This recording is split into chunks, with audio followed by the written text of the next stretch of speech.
Hey, what's going on? It's Joey Myers from the Henny Performance Lab, and in this video I wanted to talk about the Frio board.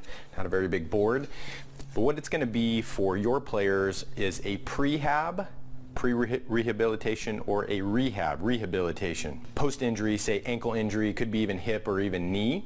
This is a great tool to be able to get back the range of motion, mobility, whatever we're trying to achieve in the lower leg all the way up into the upper leg and the hip. So it's the Frio board, or also known as the slant board. I did a 4-week case study, so the last 4 weeks I've been using the Frio board at least 5 days a week and for about 5 to 10 minutes per day. And the benefits that I found, and I'm battling a little bit of inside knee tightness on my right knee, and this stemmed all the way back from 17 years of playing baseball, right-handed throwing, right-handed hitting, same as going to the weight room, lifting 20-pound dumbbell 30 times with my right arm and going home. So we can do that on the baseball field, we can get away with it, but in reality we need to make sure we're using both sides of our body the same amount of repetitions, or almost the same amount of repetitions. So the Frio board helped me to actually feel less knee tightness, helped me to feel much more stable and mobile in my ankle, in my right ankle for the most part, and in my hip as well. So a lot of the tightness that I was dealing with beforehand using trigger point therapy, using foam rolling, was TFL band, it was IT band, it was using over and over and over, and it would, those two things would help within that day, but the next day everything would be tight again. And I haven't had to use any of that for the last 4 weeks, or after actually the first week of working with the Frio board. So let's take a look at what we do with the Frio board. So what we want to do is we can take and move the Frio board a couple different ways. The first, we do the cross pattern. And what we're going to do is we want to get our ball of our foot on the Frio board, want to be shoeless. I found that barefoot hurts a little bit because of the friction on the Frio board, so I go socks. But you want to raise up your heel, like you want to get up on your heel or get up on your toe, the ball of your foot, and you're just going to, the first regression is balance. So you're just basically balancing with your foot next to you. So then the next one that you could do for the cross, you can flip it around. You do both sides. I'm just going to show you my right side. But you can do now slant down, same thing, raise the heel up and just balance there. You can do it for 20 seconds, start off slow in the beginning. You can go the other way, so now it's going to be slanting down this way, or putting me into more of an inversion of my foot. Same idea, we're just going to kind of balance it out for about 20 seconds or so. And then you can do the eversion the other way. So slanting down this way, this is the other part of the X, or the cross. So basically would do those angles, hit my ankle in those angles on, say, Monday. Then on Tuesday, what I would do is I would actually go cross. We would do an X. So I would go at an angle, one leg of the X, and I would do the same thing.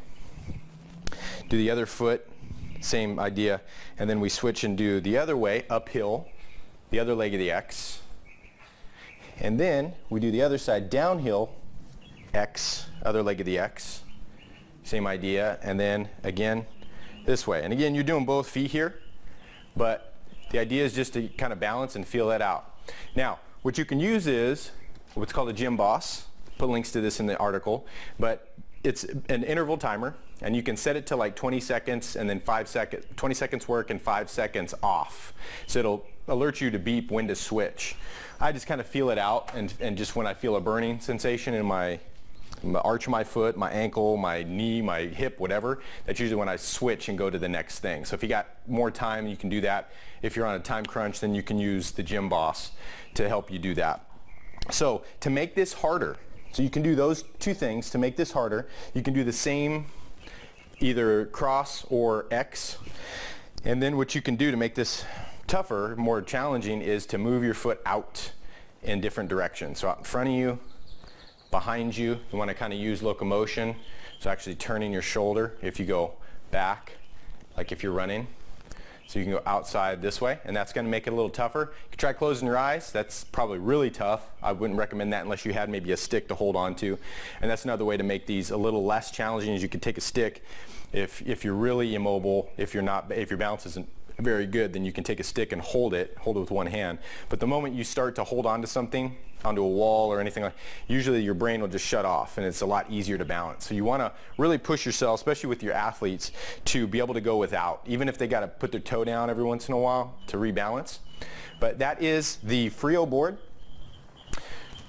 Frio board or slant board. You can go on to YouTube and just search those things and get other exercises, but those have worked really well for me, especially after the first week of working with it. Now make sure that we're swinging smarter by moving better, and before I let you go. Did you know it's possible to become the top 5% of coaches in 6 months? You know how frustrating it is taking the time to pick and choose the most effective coaching strategies that actually work. You may also have fears that the coaching strategies you're currently following are not validated by science. It's also a possibility you have a hopeless feeling because nothing else has worked up until now. And lastly, you may be holding a little envy for other coaches who seem to be getting their troops to cleanly execute on the field. I've discovered some of these same thoughts and more from the parents of the hitters I teach both online and off. It's a challenge for coaches, especially newer ones, but here's what I found. That it is possible to become the top 5% of coaches in 6 months when we're applying human social and psychological principles that are validated by science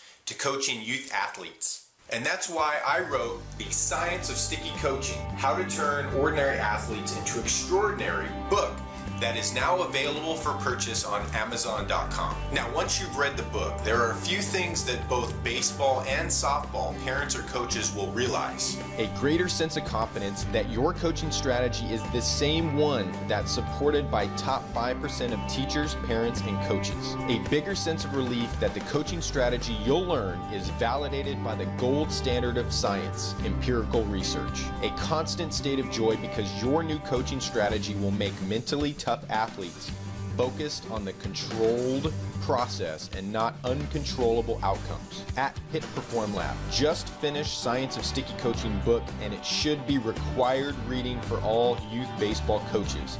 Hashtag belt to hat at BCats Baseball. Please click here to get your copy on Amazon today.